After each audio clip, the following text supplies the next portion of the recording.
Hi everyone, in this video I'm continuing to look at question 13 part C of the 2020 North Sydney Boys Extension 2 trial exam.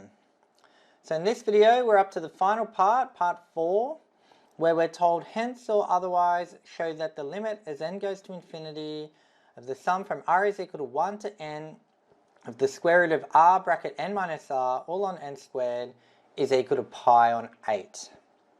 Now, if you haven't already watched my videos where I work through parts 1, 2, and 3, definitely take a look because the results from all of those parts are what we need to bring together to be able to work out this limit. So as I mentioned in one of the prior videos, this style of question is quite a common one that pops up in the HSC and other trial papers where basically we've got an integral where we work out the exact area under a curve, and then we've got rectangles beneath a curve and then rectangles above a curve. And basically what this question needs us to do is to realize that we can compare all of those areas to create an inequality. And the basic idea is we know that the rectangles in part 2, because they're all sitting beneath the curve, their total area must be less than the area under the curve. And then the rectangles in part 3, because they're sitting above the curve, their total area must be greater than the area under the curve. And so putting all that together is what gets us an inequality that we can then simplify to hopefully get this result that we're being asked to show. So yeah, let's take a look. So as I mentioned, we want to make use of the fact that the area from part 2 that we worked out, those rectangles, that must be less than or equal to the area from part 1, being the exact area under the curve, which itself is less than or equal to the area from part 3. So we need to now go and look at all of those results and put them into this inequality and then see what we get. But as you would have noticed if you've been through all those videos, we had to distinguish cases between when n is even and odd. Now it turned out that in part 2 that was important because we got slightly different results. In part 3 that distinction wasn't as important because even though we had kind of different approaches, we ended up simplifying to the same thing anyway. So it's really just making sure that we consider both cases to ensure that we get to be able to show this result regardless of which result from part 2 we use. So let's look at case 1 to start, the case where n is even.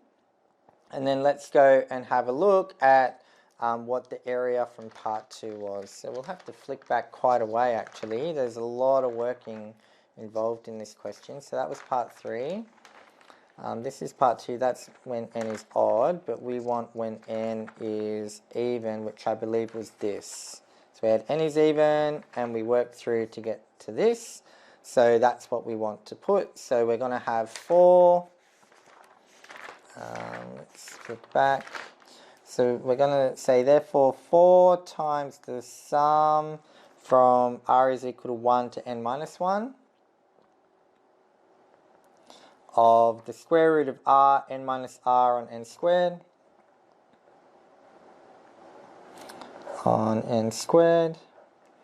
so that minus 2 on n. Now before I move on, just notice the similarity. Notice we've got our summation, slightly different bounds on our sum, but what's inside the summation is identical, and that's kind of why I used r instead of k. I'd normally use k with my summations, but I noticed that r is what was used in this part 4, so in anticipation of that I've used r as well. And then even you may remember I mentioned I brought in the n squared from outside the summation into it. You don't have to do that because n is not impacted by this variable r. But I did do it because, again, it makes this comparison really clear. So that's our area of part 2 when n is even. So that's going to be less than or equal to the area we found in part 1, which if we keep coming forward, So that's part 2. So here's part 1 where we found that that area was pi on 2. So we can write pi on 2 here. And then that's going to be less than or equal to the area from part 3. Technically we want the even case. I mean, they ended up being the same anyway, which was 4 times the sum from r is equal to 1 to n minus 1 of the square root of r n minus r on n squared. And then this one was then plus 2 on n. Plus 2 on n. Alright, so we're pretty close, but what we want to show has a limit in it. We don't have any limits, so a natural thing to do would be to take limits of all sides. So we take the limit as n goes to infinity of everything. So we'll end up with limits, if I take the limit of this whole thing, you can kind of expand the limits, kind of like the way you'd expand brackets. So we'd end up with the 4 would come outside, and then we'd have the limit as n goes to infinity of the sum from r is equal to 1 to n minus 1 of root r n minus r on n squared. So that's the limit of this bit. And then we'd have minus the limit as n goes to infinity of 2 on n. And that's less than or equal to the limit as n goes to infinity of pi on 2. And that's less than or equal to, and a similar thing here, we can say 4 times the limit as n goes to infinity of root r n minus r on n squared, plus the limit as n goes to infinity on 2 on n. And now what we can do is, if we think of n going to infinity of 2 on n, well, that's just going to be 0. So here we're going to get something minus 0, and here we get something plus 0.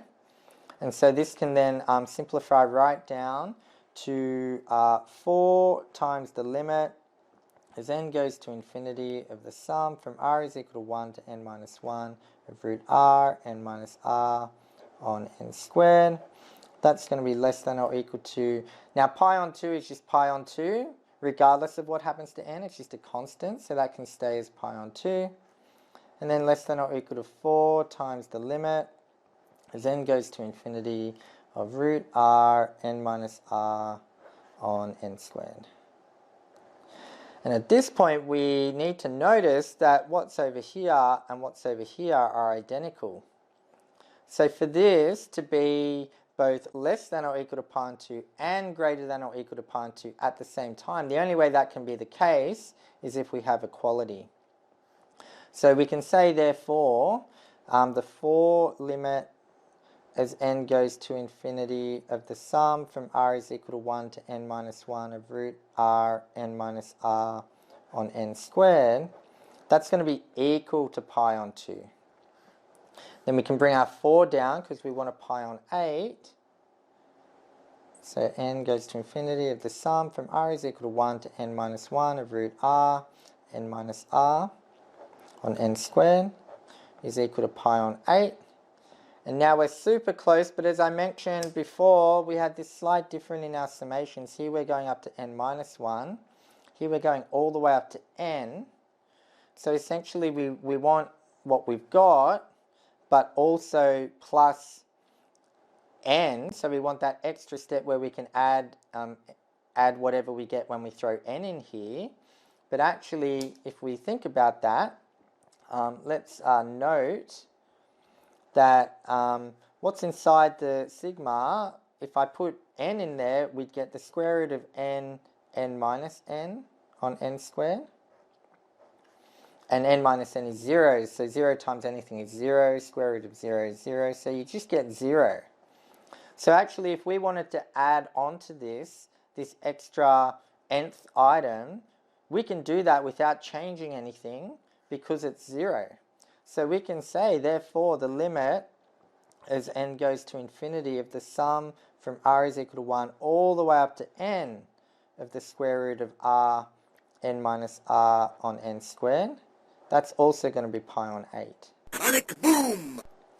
And that's the result. That's what we wanted to show. So we've got there, but noting we've only done it for this case 1 when n is even. So now we just need to take another look and see whether we can get there also in the case when n is odd. So maybe I'll turn over to do that. So we'll do, let me just make sure I'm kind of not coming outside the bounds here of the page. So that should be okay. So now let's do our case 2, n is odd. So now let's go and see what was the area of part 2 when n is odd. So again, we'll have to flick back. So this is case 1, n is even. And then we do case 2, n is odd. And we end up with this being our result. Okay, so we get, where are we? Case 2, n is odd. We get 4 bracket sum from r is equal to 1 to n minus 1, sum r is equal to 1 to n minus 1 of root r n minus r on n squared, and then minus 2 on n, root 1 minus 1 on n squared, 1 minus 1 on n squared. So that's going to be less than or equal to, and then these don't change because they were the same, particularly here, this was the same whether n was odd or even. So this is going to be less than or equal to pi on 2, less than or equal to 4 times the sum from r is equal to 1 to n minus 1 of root r n minus r on n squared, and then our plus 2n at the end.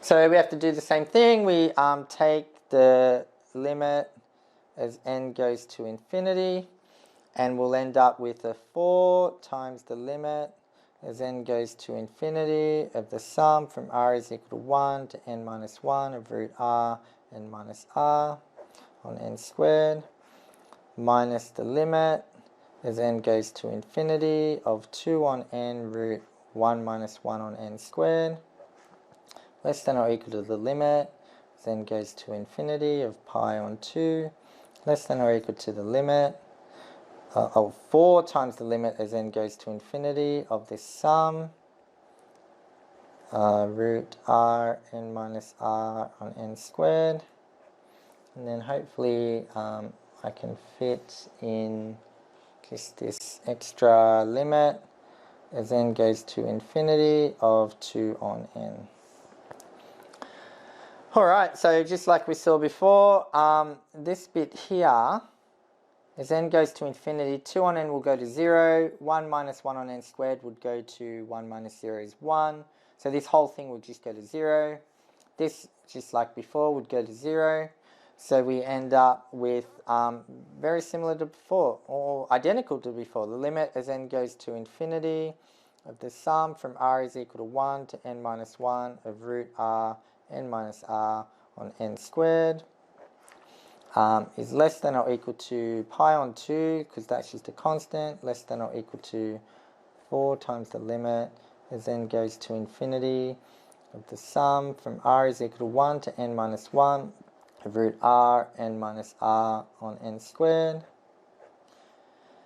And rather than recreate all the work, because we're picking up from the exact same point that we just did in the case where n was even, we can say, therefore, similarly, when n is odd, we can make the same conclusion, that the sum, the limit as n goes to infinity of the sum from r is equal to 1 all the way up to n of root r n minus r on n squared, that's also going to be pi on 8. Panic boom! Panic boom!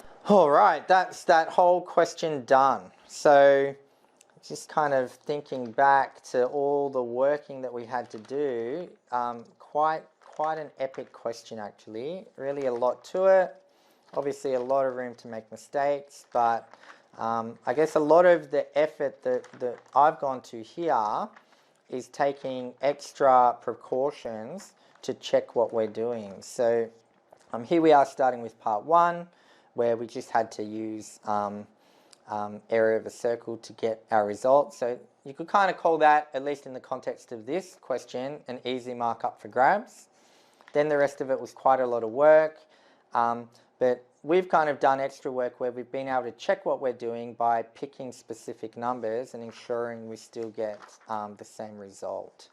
So it resulted in a bit more work, but hopefully if you followed along all these videos, you can see that hopefully it helped kind of flesh out what was really going on. Often I find when you're dealing with generic summations with generic values of n, if you're struggling to find the pattern, just pick some specific numbers, and that can often be quite helpful. So yeah, just a lot going on with this question. Hopefully you've been able to follow through it all, and seeing all this gives you a bit of confidence that you can tackle these kinds of questions. As I've mentioned a few times, this is a style of question that comes up quite a bit, so it's definitely one you want to be comfortable with. What I might do is in the comments or the description or both to this video, I might provide some links to some other questions I've worked through where similar techniques are required. Not exactly the same, but the same kind of idea. So if you want to get some more exposure to these kind of questions, hopefully those links will help. All right, hopefully you found all that helpful and you've been able to follow along with all that. And tick boom.